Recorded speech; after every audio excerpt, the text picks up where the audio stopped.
后来继续来讲，云林是蒜头主要的产区，种这个蒜头拢是爱靠人工来播种，一分地爱请4个到5个人工，至少就要4点钟才会当完成，费时搁交工。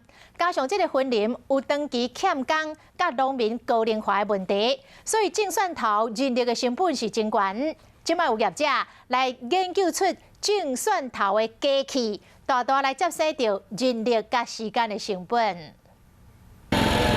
种蒜头即卖会使机械化，机器内面的链啊，伊直架将铁摊内只蒜头甲卷起来了，再搁甲种伫田内。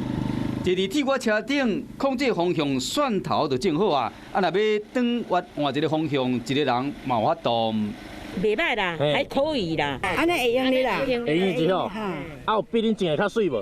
较水啦，有啦，较成功。这个种蒜头机，伊效率得到蒜农的认同。较早种蒜头拢是我靠人力请工人安尼压落去，一分地差不多要4、5个人，用4点钟才种会完，工资一工平均要5000块。啊，若用这台，干那需要一个人晒就好，一分地差不多1点钟就种煞。这个机器差不多爱40万。大蒜的种植机啦，哈，那一天可以种大概将近1公顷左右啦，哈，可以大量的节省人力。